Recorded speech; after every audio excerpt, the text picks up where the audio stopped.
बिहार विधानसभा चुनाव को लेकर के जिस तरह से सियासी सरगर्मी सर चढ़ करके बोल रही है, इसी क्रम में हम बड़हरिया विधानसभा क्षेत्र के कुछ चुनावी सरगर्मी के विषय में बात करना चाहेंगे।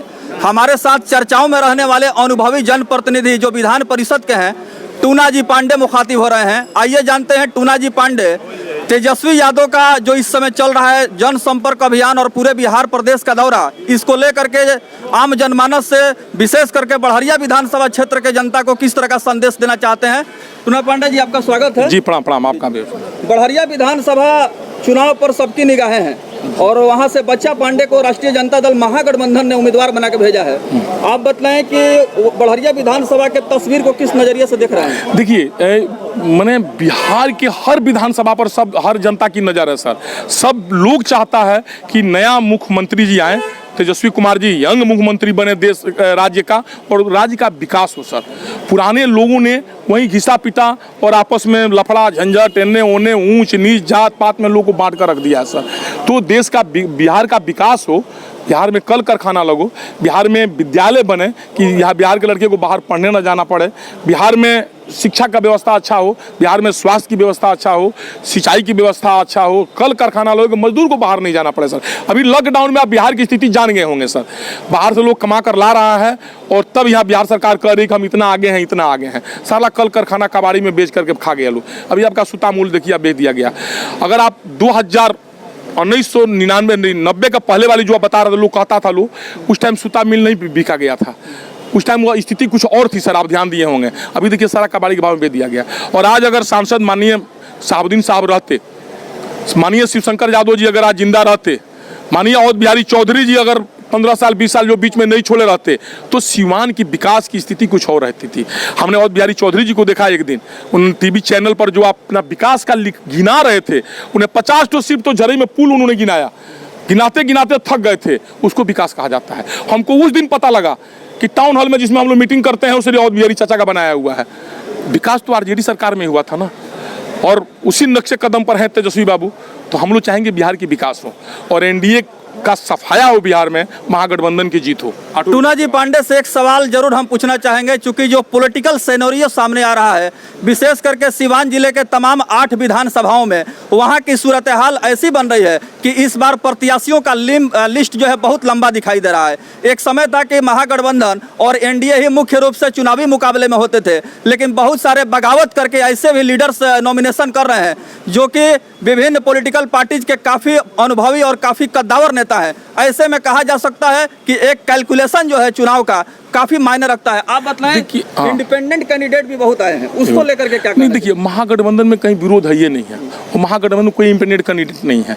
अगर कहीं होंगे भी तो उनको आपस में बात करके हम लोग मना लेंगे। उसमें महागठबंधन में कहीं विरोध नहीं है। ये सारा विरोध एनडीए में है। आप रघुनाथपुर देखिए, आप महाराजगंज देखिए, आप जहाँ भी देखना है, आप सीवान में देखिए, आप दरौली में चल कर देखिए, आप जीरादी में चल कर देखिए। हम सारा विधानसभा का नाम तो ले लिया आपको।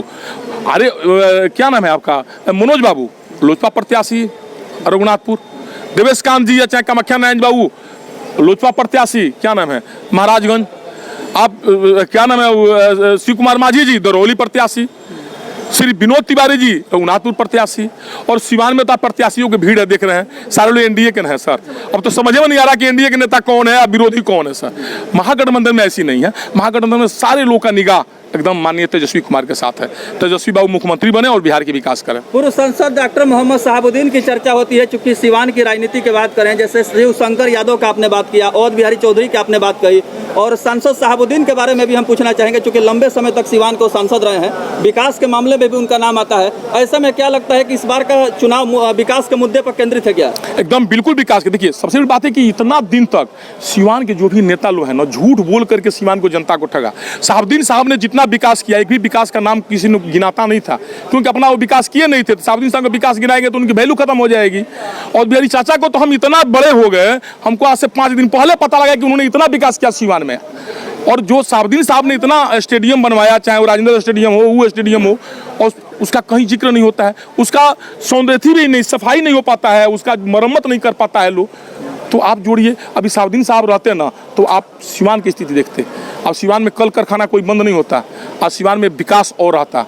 और आरजेडी की सरकार रहती तो मजदूर बाहर पलायन नहीं करते और हमारे लड़के सब को बाहर पढ़ने नहीं जाना पड़ता और दवा कराने के लिए बाहर नहीं जाना पड़ता है। हमको याद है हम उस टाइम इसी डिपो में नौकरी करते थे, दारू का डिपो है, और माननीय शिवशंकर यादव जी उस टाइम हमारे मंत्री हुआ करते थे हमारे दरौली क्षेत्र से, उनके साथ हम घूमते रहते थे। उस टाइम भी हम राजे नहीं थे।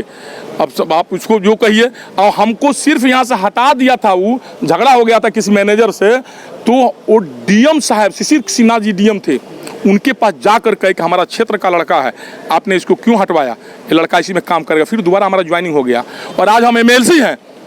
और हमको कोरोना हुआ 19 तारीख को, हमने 50 बार 19 तारीख को माननीय स्वास्थ्य मंत्री को फ़ोन किया, उन्होंने एक बार भी नहीं उठाया। तो जब माननीय एमएलसी का जब फ़ोन नहीं उठाता है सब, तो आम जनता को सब क्या पूछता है, आप ही बताइए ना हमको।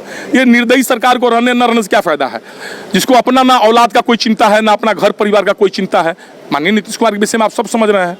अब लालू जैसे पारिवारिक सब लोग हो जाएगा, तो जिसको मुंह दया रहेगा ना वही विकास कर पाएगा, जिसका तो अपना कुछ है ही नहीं तो विकास क्या करेगा। एक दिन देखिए फेसबुक में लिखा हुआ था कि दोस्तों अपने औलाद को बचा कर रखो क्योंकि सत्ता बे औलादों के हाथ में चली गई है।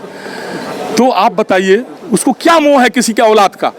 तो हमारा कोरोना हुआ, हम मर जाते कबूल, लेकिन माननीय स्वास्थ्य मंत्री ने फ़ोन नहीं उठाया और बाद में मैसेज भेजवाए कि टूना जी हमसे नाराज हैं, बात नहीं करते हैं। अरे भाई ऐसे मंत्री से हम क्या बात करेंगे। वो मैसेज लेकर आए थे माननीय शिव कुमार माझी जी, कहे कि ऐसे ऐसे कह रहे हैं स्वास्थ्य मंत्री, क्यों नहीं बात कर लेते हैं। मैंने को ऐसे मंत्री से हम क्यों बात करेंगे जो अपने बैसाखी पर खड़ा है, चमचागिरी पर।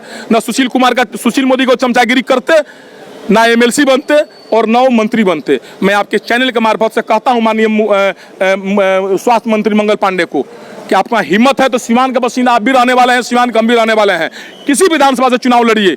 वो तो अपने पंचायत में एनडीए का तो जीत करा ही नहीं पाए, अपने बूथ पर एनडीए उनका हार गया।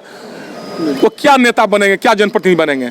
और सुशील मोदी का आप नाम ले रहे हैं पड़ा, वो सुशील मोदी जो नीतीश कुमार का चमचागिरी करके उप मुख्यमंत्री बने हुए हैं, उस सुशील मोदी को क्या बात कर रहे हैं आप। और नीतीश कुमार का पैर कांपता है, चुनाव लड़बे नहीं करते हैं, तो उन नेता सब के बात करने कोई मतलब नहीं बनता है ऐसा।